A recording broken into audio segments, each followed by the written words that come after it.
O ex-ministro da Saúde, Luiz Henrique Mandetta, voltou a defender o isolamento social. Em entrevista ao programa Pânico da Jovem Pan, negou que as medidas sanitárias se contraponham a questões econômicas. Vamos acompanhar.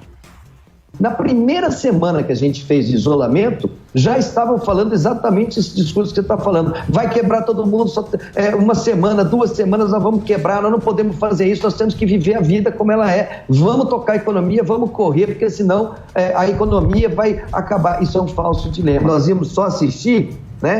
Não, é assim mesmo, tem que estudar o brasileiro, ele toma banho no esgoto e ele sai do outro lado. Vamos embora todo mundo trabalhar, vamos jogar bola, vamos tocar o campeonato, vamos abrir as empresas, senão vai quebrar. E se morrer? Se morrer é só um detalhe. Para mim não serve. O ex-ministro defendeu que é preciso ter cautela no uso da cloroquina. Ele afirmou que não é papel do governo ser o proponente de soluções com eficácia não comprovada. Luiz Henrique Mandetta deixou em aberta a possibilidade de se candidatar a algum cargo público nas próximas eleições. Vamos lá.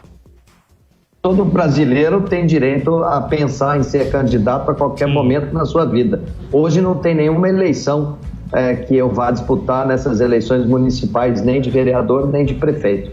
Aí para frente vamos ver, política é destino. Muito bem, aí as falas então do Luiz Henrique Mandetta, nessa entrevista que concedeu ao Pânico. Deixa eu conversar com o Zé Maria e o Fiuza para saber o que acharam dessas declarações. O Fiuza já mencionou rapidinho, então vou começar com você, Zé Maria. Quero te ouvir também, o que é que achou dessas respostas aí dadas pelo Mandetta na entrevista, Zé? Pois é, o Luiz Henrique Mandetta já foi deputado, aliás, se saiu muito bem, um mandato, ele fez muita coisa, e coisa que deputados aí ficaram mandatos e mandatos e não foram, e não se saíram bem. Ele é de uma família de políticos e ele não se candidatou ao mandato, à reeleição, porque havia dificuldades de compatibilização ali com outros primos e tal, e ele entendeu que não deveria. Num certo momento, ele me disse que tinha decidido não se candidatar, até por questões pessoais. Ele é um médico, né? A mulher dele também é médica e trabalha aqui no Agarran, que é um hospital referência no tratamento aí do Covid-19. E essa situação. Mandetta, além de ser médico, um estudioso de políticas públicas de saúde, escreveu o programa de governo do Aécio Neves, seria o ministro da Saúde do Aécio, se o Aécio tivesse vencido aquela disputa com Dilma Rousseff, para você ver como é que ele fala aí, que é real, que a política é um destino. Então ele está colocando aí, olha, estou na praça, né? Ou então se voltar para a profissão como médico e tal, como ex-ministro da Saúde. Agora vamos ali a conversa dele. Não dá para dizer assim, a ciência sou eu, porque isso não existe. Ninguém é a ciência, porque a ciência muda. Porque existem grupos, há divergências entre cientistas. A minha irmã trabalha com isso em Londres, é uma pesquisadora em Londres, o marido dela também, PhD e faz pesquisas. Eu sei exatamente qual é o trabalho deles lá no Reino Unido e como é o trabalho de cientista, né? E há divergências. Ela faz uma experiência, apresenta uma novidade numa revista científica, e aí o outro, nos Estados Unidos, repete a experiência e confirma o resultado e as conclusões, porque quando se chega a uma conclusão, é preciso dizer por quê e qual foi o método e tal, detalhado, para se chegar àquela conclusão. É assim que se faz. Então não existe uma verdade absoluta em ciência, a não ser depois da comprovação e em cada ponto. Então eu provo que o Mandetta estava errado. Quando ele trouxe lá os 26 brasileiros que estavam na China, trouxe aqui parecendo que estava trazendo gente de Marte com alguma coisa que poderia aniquilar o planeta. Vieram todos com 1000 proteção, ficaram enclausulados lá numa base aqui perto em Anápolis, né, no estado de Goiás, 17 longos dias, não podiam conversar com ninguém, testes 2 vezes por dia e tal, 17 dias. Hoje eles não ficariam mais do que 5 dias lá se ficassem presos. Era ciência lá ou é ciência agora? Então a ciência existe sim, não sou negacionista, não sou contra a ciência, mas é preciso entender o que é ciência e saber que existe divergência dentro da própria ciência. O exemplo, o mesmo Mandetta que confinou por 17 dias os que vieram da China, não faria isso hoje de novo. Se fizesse de novo, estaria louco, né? E você, Fiuza?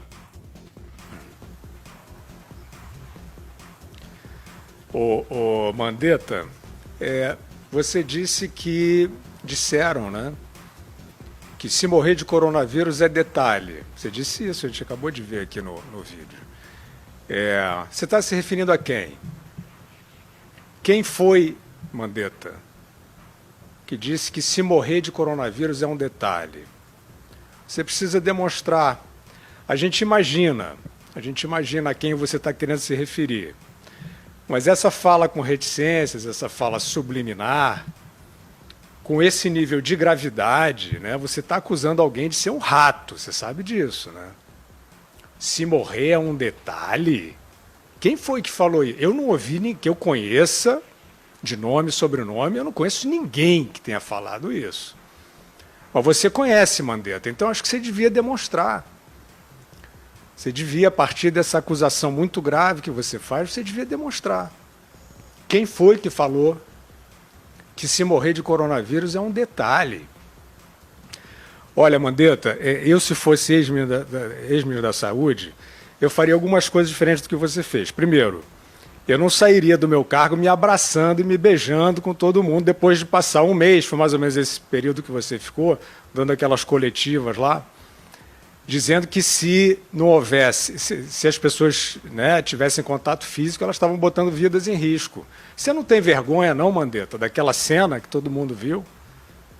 Você se abraçando num ambiente aglomerado, com todo mundo se beijando, cantando.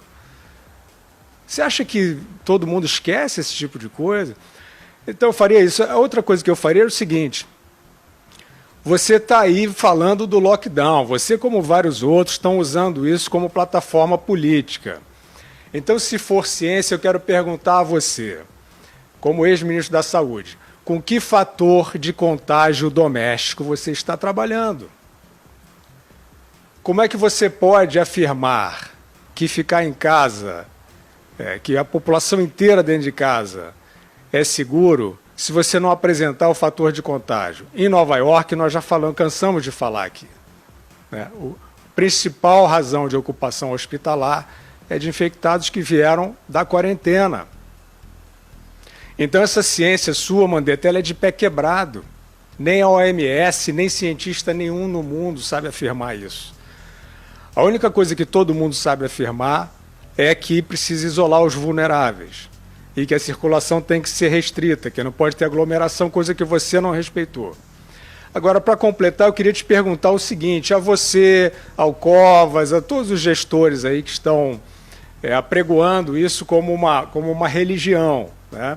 Vocês estão com os dados na ponta da caneta das pessoas que estão morrendo em casa por outros males, porque não acorrem aos hospitais? Porque tem medo de ir para o hospital, ou porque não conseguem um diagnóstico a tempo? Isso está acontecendo. E essas mortes, Mandetta, elas serão contadas. Elas vão aparecer em estatística. A FAO já falou sobre isso, fome. A Unicef já falou sobre isso, óbitos de crianças. E a gente está esperando que as autoridades de saúde tragam esse represamento das doenças, das pessoas que não podem sair de casa, não podem circular, não podem ir à praia. Que tipo de gestão é essa? Em vez de vocês botarem, vocês e aqueles que vocês apoiaram, né, guardas para bater em mulheres na praia, na praça, algemar, por que vocês não planejaram o distanciamento, o isolamento ao ar livre? Vocês acham que a população é idiota, que ninguém tem bom senso? Essa conta toda é de vocês. E a gente fica esperando a resposta de vocês, para a gente não ficar achando que ciência virou religião, né?